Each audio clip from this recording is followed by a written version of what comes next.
What's good? Star Wars is known for many things. The lightsabers, the Force, the Han Solo,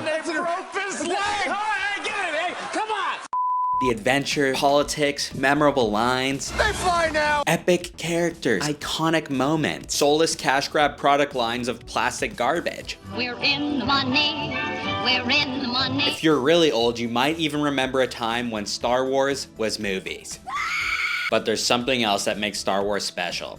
I'm talking about the freaks, the background characters, incredible practical puppets, and insane 90s and early 2000s CGI creations that just seem to take up more and more of the damn screen. Also known as Glup Shittos. When you've watched these movies as many damn times as I have and even gotten into the extended canon, you start to build a connection with these things. You learn their names, you learn their names. You tell your friends and family about them like they're real. So I wanted to make this video because Ben Quadinaros has touched me, and I'm pretty sure I've touched him. Now, before we start ranking, many wonder what actually qualifies a character as a Glup Shitto. To be honest, there's not a set definition I'm going with, but it has to be someone that your average person probably doesn't know the name of, even though they've seen the film. Maybe they even have some extensive story in Legends or on Wikipedia, but none of that is on screen, which may leave some people mad when they say, so-and-so's not a Glup Shitto, he changed my life. If your dad or mom doesn't know it, it's probably a little Shitto. Okay,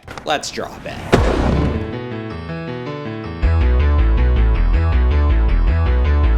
Starting out with an absolute classic here with Maximilian Rebo. He's an Ortolan who leads the Max Rebo band. His power level is unknown, but he is a jizz whaler musician. I don't know what that's the deal with that, but I love it. I love it for him. He plays something called the Red Ball Jet organ. Look, what do you want? The design is goated. He seems like a steezy dope chiller. I mean, I have to put him in S tier. Are you kidding me? On to the next one. Next, I got Pow from Rogue One. He's got a really long name, but his close homies just call him Pow. I always thought that the Pow spinoff show would have been a much better route for Disney to go down, but they went with Andor instead, and hey, I'm not complaining. Here's his deal. He screams like this. When I saw this movie, for some reason, the friend I saw it with would loudly burst out laughing every single time Pow is just shown on the screen. And yeah, I love him. He's an A-tier guy. Dud Bolt. He's a pod racer. You probably know him if you played the pod racing game on Nintendo 64. He's some kind of Volpterine male from Volpter. I think that he blew up and died in the movie, but I'm sure that he survived and went on to accomplish many great things in some Star Wars paperback. B tier.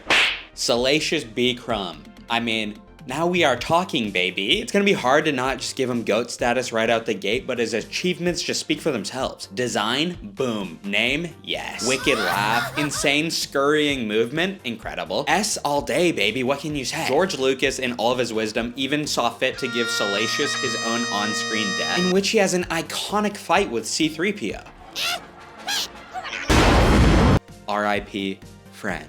Dexter Jetster. And the hits just keep coming. Who can't get behind Dexter Jetster and his 50s diner? Only George Lucas himself would throw some shit like this into Star Wars. And that's why I always wished he got some of his ideas into the new Star Wars movies, even if many say that they were and would have been terrible ideas. Because say whatever you want about George, but he's creative. And whatever those sequels would have been, they wouldn't have been boring. Anyways, Dexter meets Obi-Wan and hikes up his shit-covered trousers while giving him a big hug, and then proceeds to give him plot-crucial information on the clone planet. Dexter Jetster is arguably one of the most integral characters in all of Star Wars, and he's getting an S tier.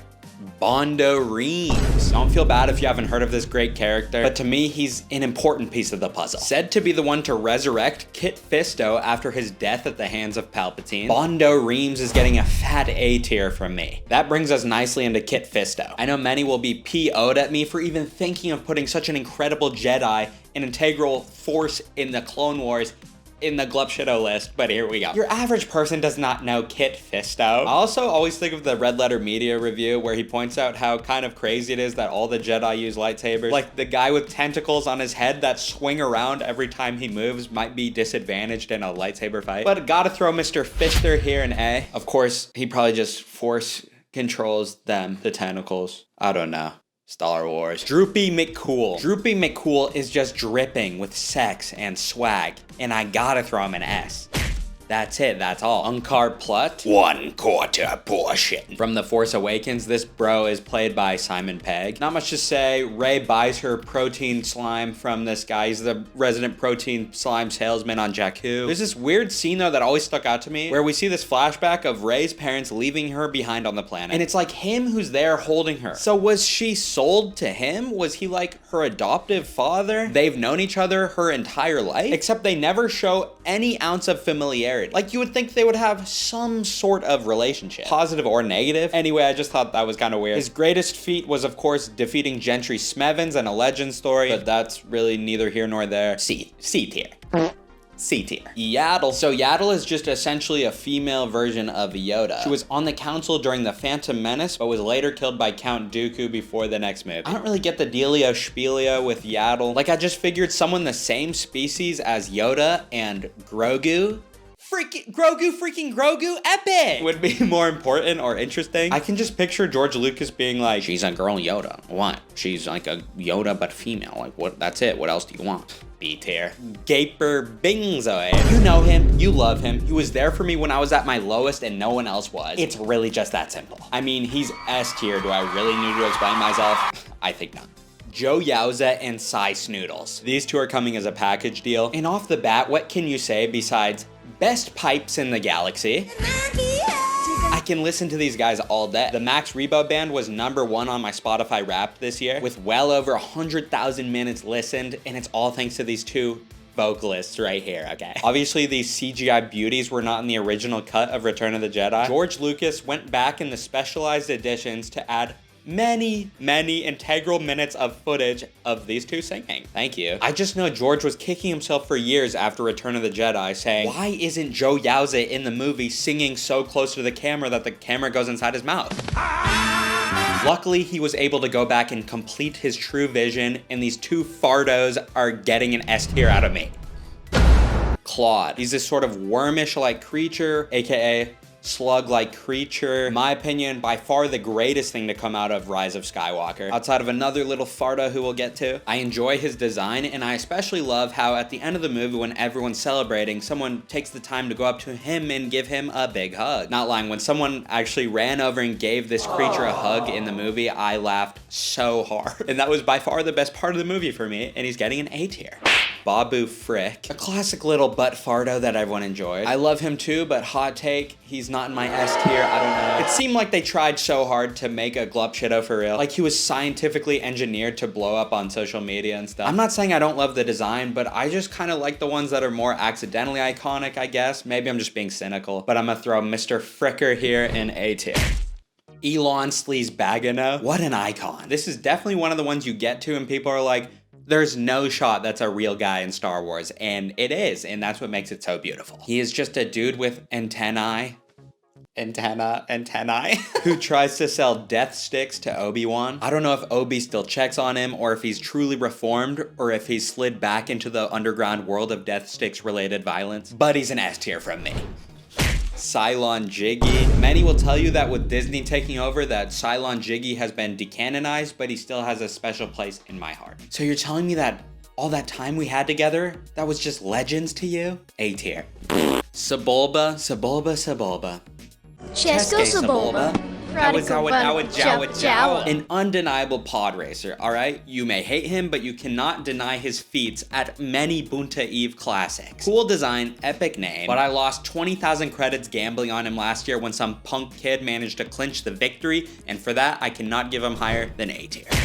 Kai Adimundi. Is Kai Adimundi an essential character, or is he a Glup Shitto? I don't know, man. Go ask your parents if they know him. They changed his birthday on Wikipedia, which apparently sent the fan base reeling, so that's how you know this shit's not a game. A tier.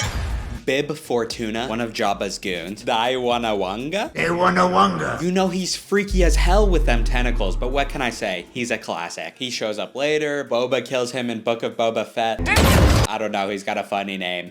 B tier. Jinky Minus, one of the most powerful characters on the entire list. Defeated Kai Adimundi in single combat. Has a midichlorian level that is off the charts. And rumored by many to be a Virgins of the Force. Gotta throw him an S tier.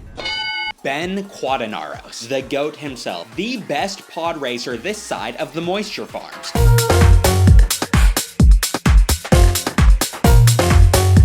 Known by many as the LeBron of pod racing. Obviously, he's had some issues with death sticks in the past, but he's clean now. Many theorize that without his pod troubles, he would have defeated Anakin at the Boonta Eve Classic. I think that's an undisputable fact. I would even go as far as to say he let Anakin win. Not much else to say. He's the best to ever do it, and he's getting #1 of S tier. That's it for this video. The super fans might be asking if I might have made a few of these up as a fun little game to keep you on your toes and as a nice little inside joke, and I have to say, no, absolutely not. These are all 100% real. Anyways, I hope you enjoyed and maybe had a fun little laugh. Let me know if you guys want a part 2 or something, you know, a part 2. I'm still working on a lot for this channel. I have to finish my Saw series. I have a lot of other franchises I want to talk about, and I want to make more Star Wars videos too. So please stick around. Okay, kisses.